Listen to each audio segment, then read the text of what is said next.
that people are focused on one story and one story only at this moment: Biden's age, his memory, his mental competence. And those people include me, because I think Biden's age and mental health is, sorry, an undeniable political problem for him, and he should probably stand aside and let someone else run as the Democratic nominee. Having said that, any conversation about the mental health of the president has to include the president's Republican opponent, the uniquely incoherent and many would say deranged Donald Trump. You think Biden is losing it? Biden is forgetting things? Have you seen the ridiculous things Trump has been saying? He didn't just wrongly say at a rally the other day that his son Don Jr. is married, even though Don Jr. isn't married. But more importantly, more consequentially, Trump shared this deluded claim on Truth Social the other week, claiming that he knows nothing about the controversial Project 2025 and that he has nothing to do with the people behind it. Now, for those of you who don't know, Project 2025 is a dangerous far-right policy agenda that calls for a major expansion of presidential powers and a total overhaul of our checks and balances. The 920-page policy book at the heart of it details plans for the president to enact mass deportation, eliminate the Department of Education, further restrict abortion rights, replace federal workers with MAGA loyalists en masse, and a whole host of other pretty fascistic goals that completely coincidentally line up pretty closely with the policy agenda that Trump himself has been touting. Project 2025 was created by the Heritage Foundation, a conservative think tank that actually partnered with Trump while he was in the White House. But now Trump suddenly can't seem to remember that close alliance. New phone, who dis?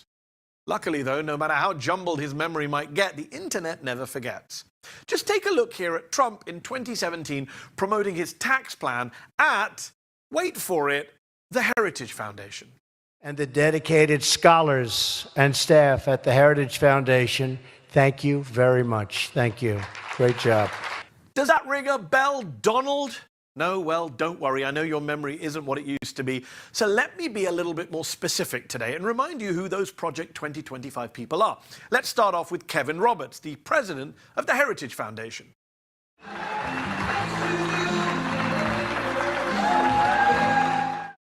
Yes, the one you gushed over 2 years ago during your keynote address at the Heritage Foundation, his organization. I want to thank Kevin. He's going to be so incredible. I know that for a fact. Ah, how kind. You'll be proud to know that Incredible Kevin actually wrote the foreword for Project 2025. Now, to be fair, there are a lot of conservative organizations and presidents, you can't remember them all, but surely you remember all the Project 2025 people who have literally worked for you, right? 140 people in total, according to CNN. People like Carolyn Levitt, your campaign press secretary, the one who caused quite the stir on CNN before the debate on their network, the one you agreed to. She herself is in a promotional video for Project 2025, your campaign press secretary. Then there's your loyal former White House senior advisor, Stephen Miller, who fiercely dedicated himself to the shameless promotion of all of your lies. And I'm prepared to go on any show, anywhere, anytime, and repeat it and say the President of the United States is correct 100%. Yes, that's Stephen. Well, guess what? He's also in the same Project 2025 commercial that Caroline is in. What a small world. Now, of course, you two are just so in tune with each other that Stephen's actually been mimicking you by saying he has no involvement with Project 2025 either. But unfortunately, you two really do seem to learn from each other when it comes to bad lying.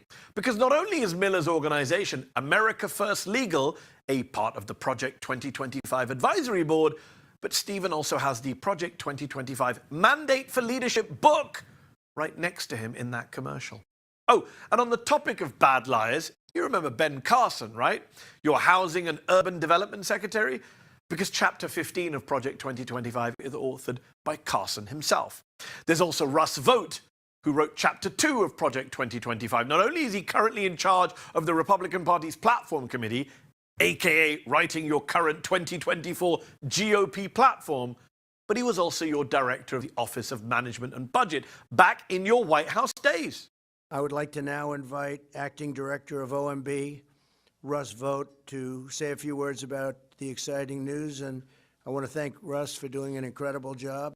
And Russ could be your next White House Chief of Staff too, apparently, but you don't know him?